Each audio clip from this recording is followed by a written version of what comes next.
Morning. I'm Rich Rowe, President and CEO of Arkema, Inc. This morning I'm joined by Rich Renard, the President of our acrylic monomers business. Thank you very much for coming. I'd like to make a couple of opening comments as we move through the press conference this morning. And firstly, it's to express our profound appreciation and respect for the support that we've received from the Unified Command over the course of the last week. The capability, the competency, the professionalism of all the authorities that represent the Unified Command, coming from Crosby, coming from Harris County, the state of Texas, and our federal authorities, it's really been outstanding. And I can't tell you how instrumental it has been to bring us to this point. Secondly, I want to once again apologize to the people of Crosby and Harris County more broadly. The implications of the evacuation, the implications of Hurricane Harvey on our Crosby site, layered upon the impact it's had on their personal lives, I can only begin to imagine. And I hope that they can know how profoundly sorry we are for the impact that we've had on their lives, and how committed we are to working with them to bring their lives back to normalcy. The third thing I would say is, and I hope you've heard this from me as we move through this crisis, is from the first moment, our sole primary objective was to ensure safety to people at the Crosby site and, of course, to our neighbors. That has been our guiding light. That has been the measure against which we made decisions. And I think we passed a very critical milestone yesterday that I'm glad we've achieved, that I'm glad we've reached. So I'd like to turn it to Rich and allow him to talk about what's changed over the course of the last 24, 36 hours. Thank you very much. Thanks, Rich. First, again, I'd like to echo Rich's comments about the impact that we've had on the community and the role that all of the members of the team on the incident command have had in terms of helping us get to this stage. For those of you who don't know, the mandatory evacuation order that was imposed was lifted early this morning. The residents of the community are now safe to return back to their homes. All of the road closures that were made as a result of the evacuation order have now been reopened. And so families and people that own property and have homes back in that area are now able to return back home. I do think it's appropriate, based on what's transpired, to recognize a few key individual members of the incident command. Without their help and support, we certainly wouldn't have been able to get to the point where we are today.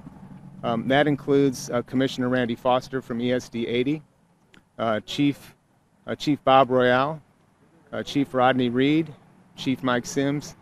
These guys are the ultimate and consummate professionals, and without their support, dedication to public safety, we would not have been able to get to where we are today. Let me explain just a little bit now what's transpired over the last 36 hours since we had the last chance to speak with you guys. At that point in time, we still had 6 containers of product that had not yet begun to decompose and burn. Saturday afternoon, we began to see some evidence of product decomposition.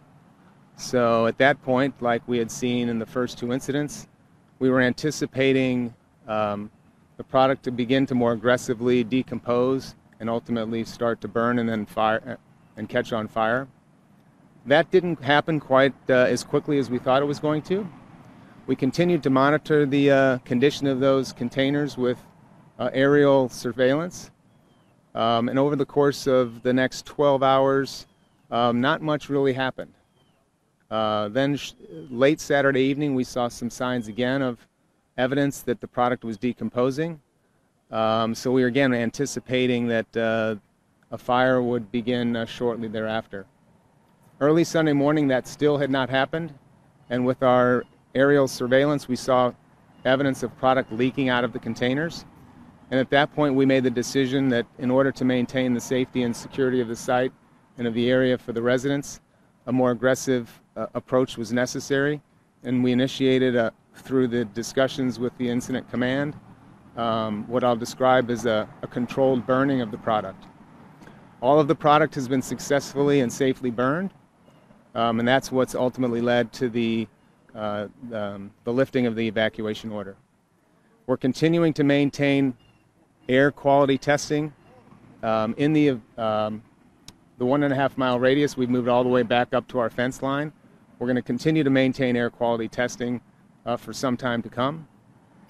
We have seen no evidence of any issues with any of those results, and so that's what's led the officials to lift the mandatory evacuation order. With that, maybe I'd like to turn it back to Rich to make some comments about what's next, which is the most important part of this process. And as Rich said, that's restoring the lives of the local community, the local residents, back to some sense of normalcy. Rich? Thank you, Rich. No, that's where our attention is focused at this point. We have a couple of days ago we sent down a crisis team from leveraging the capabilities and resources from across our company to the Crosby area. They've been operating out of the high school for the past couple of days with the objective of helping the residents of Crosby impacted by the hurricane and the evacuation of our site and the zone surrounding it, helping them return their lives to normalcy. So they are providing help with finding housing. We've helped over 100 families find housing since getting on site. We're providing help with transportation, with essentially all that you can imagine getting their lives back to normal. We have established, since the very beginning of the crisis, a hotline for residents and impacted parties to be able to make calls, to ask for assistance, to seek guidance in terms of how they can understand what's going on and get the necessary medical support that they need. We have established a claims center. As residents begin to return to their homes, we recognize obviously that the hurricane will have had impact in many cases on their homes, and not being able to access their homes for a week may further exacerbate that. So we've set up a claims line where we'll provide support to the affected parties as we go forward and they return their lives to normal. So that's the focus, that's the commitment that we have. Obviously, it's been a devastating week on top of a extraordinary, unprecedented storm. So I guess I would say that we will go forward with a commitment to help the residents of Crosby and beyond, once again, return their lives to normalcy just as quickly as possible. So thank you, and we'd be happy to take any questions that you have. Have you guys been out there to talk to just you two personally? Because we were just, finally let back in, and there are just a lot of really frustrated people, like you said, exasperated, couldn't get to their home, didn't see how much water was in it. Have you two personally talked to some of those people who are pretty angry? Go ahead. Yes, and we haven't been able to speak to anybody inside the 1.5 mile evacuation zone because we weren't allowed to go inside that location as well. We've spoken to people that have come to the firehouse. In my case in particular, I've spent most of my time here dealing with the incident and trying to manage that. And we've had other resources from the company that have been talking directly with family members. We know people are frustrated, and that's our focus at the moment, is dealing with that frustration. Oh, it's heart-wrenching. It's heart-wrenching. It's heart-wrenching. I mean, when you hear people talk about their pets, their livestock being, trapped in an evacuation zone.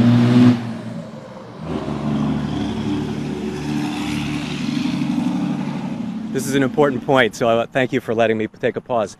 When you hear about people, when you talk to people, and understand the impact that this has had on their families, on pets, it's heart-wrenching. It's heart-wrenching. I mean, we all know how important our families and pets can be in our lives. And to have that taken away from you and to not have it be in your control, I can't imagine how difficult that must be.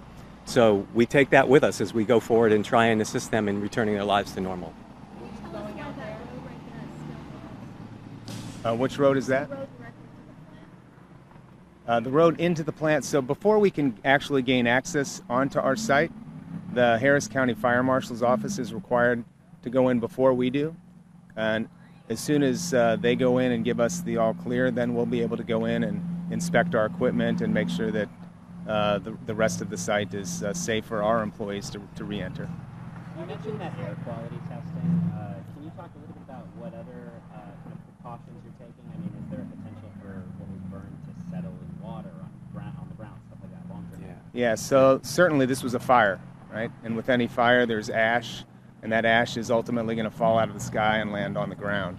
So what we're doing and instructing residents to do is if they see any debris or ash that falls onto their property, we would encourage them to call our hotline, and then we will send a team of people out to remove that debris from their property. Should they consider that ash more toxic or more dangerous than something from a campfire or a normal fire? It's debris that would be similar to a house fire. Yeah. I mean, when these materials were burning, they were inside these trailers, and the trailers were made out of, they had materials, well, the product was packaged in plastic, so there's going to be plastic. Right. The trailers had rubber tires on them. Those tires burned. There's insulation on the inside of the trailers that burned. So that's the kind of combustible materials that would typically be found in that kind of ash. Why did you decide not to tell the public in advance before you did the controlled emissions yesterday? This was a decision that was made based on the command center, and it was just an action taken to protect the safety and security of the residents.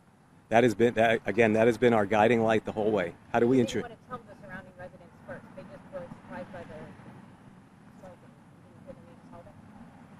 We felt that from the standpoint, we and with the support, with the guidance and close cooperation of the Unified Command, felt that that was the best approach to ensure the safety of the people around the site. Any estimate on how much lost revenue you guys have from this? No. No. That's not been Not our focus. Our focus is getting the issues with the local residents dealt with Right. first. And when will the plant reopen? We have no timeline in terms of the restart of our facility. We had a caller this morning say that he has very close to the area, and he has seen lots of animals on his property. But I didn't know if so he was just calling us for guidance, wants help to clear these carcasses out. Have you heard about this? Well, we have heard of residents having dead animals on their property. So yes, we have heard about it, and we will provide the support, as much support as we possibly can to help them deal with that. What would you say for them to do? To call our hotline. Call our hotline. and get Yeah. all of these kinds of issues are being really addressed via the hotline, and that's the fastest and most efficient way for people to get these issues resolved. Have you had any other facilities impacted by Crosby? Yes, we have. Yes. We have 5 plants in the Gulf Coast. All of those facilities have been impacted by the storm. Certainly not to the degree that the facilities here in Crosby have. We had more than 6 feet of water here, and we did not have 6 feet of water in our other facilities. So what were the impacts of the other places? Well, for example, we have a plant in Beaumont, and I think everyone has an appreciation for what Beaumont and the people of Beaumont are experiencing.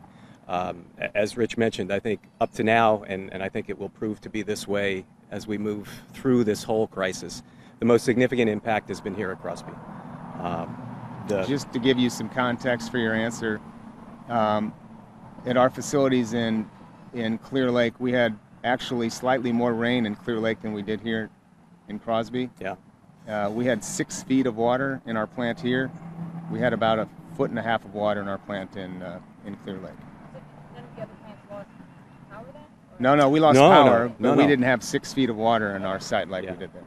When the evacuation order was given, those residents impacted by evacuation were already dealing with floodwaters themselves. Now that the Probably. evacuation has been lifted, is there any plan your company to reach out to them and give them some sort of support or maybe some financial help to them? We're actually reaching out right now. I mean, and it's inclusive of financial support. So yes, support financially, support in any number of ways. How do people get back to work? How do they get transportation? How do they find a place to live until they can get back into their homes? The claims line that I mentioned to help them deal with potential damage that Hurricane Harvey has had.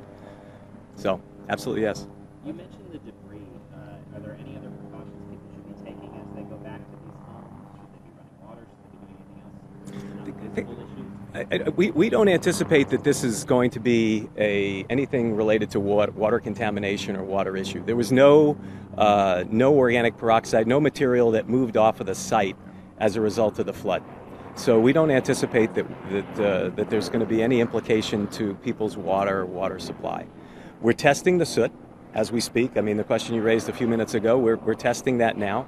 And what we've said to residents is that if you have soot on your property, we will come and pick it up. And certainly if there is a need to put in further testing, then we will do that. And how many people have filed claims so far? Do you have a number? I don't know that number. Yeah, but certainly the claims hotline's open for those who have an issue. We've seen 800 people. Those are not all claims, but that's so. Again, we've put these both the call center and the claim center in place several days ago. So it's been quite active. Yes, sir. What sort of long-term preparations are you making for people who might come forward with health concerns as a result of having breathed in smoke? You know, I think it's we have to take it a step at a time. Obviously, we've provided short-term support and direction through the call center and some of our other resources that are providing medical guidance in terms of exposure to the smoke, which we've talked about in terms of the implications that it can have. So that's where we are today, and we'll have to move forward accordingly. What is your plan? I hope this doesn't happen again. I hope this story like Harvey doesn't happen again. Yeah. Well, I think certainly as we move forward, we'll take a step back and examine all the issues, the way we prepared, the decisions we made as we move through the crisis. As Rich pointed out, we've had several other sites that have been impacted by Hurricane Harvey. So I think we'll take a broad view of across that whole, all of those sites to see what decisions were made well, what systems we have in place that are effective. We're gonna work with the Chemical Safety Board, who's going to come into Crosby and look at this specific situation and try and assess what went well and what didn't. And frankly speaking, we welcome that. I mean, if that sort of review can help make us stronger, can help us ensure that going forward we don't face a similar situation like this, then we are absolutely open to that. I think it could help us, and it could help the entire industry. Looking back now, what would have been the best way to avoid this? You know, in a storm, it's difficult to answer that question. And honestly, our focus has been much more about looking forward for now and all about getting those residents back into their homes and able to live their lives like they did before Hurricane Harvey made landfall. You know, I think a storm like this I think we've used the term unprecedented. I've heard people say it's a 500-year storm, it's a 1,000-year storm.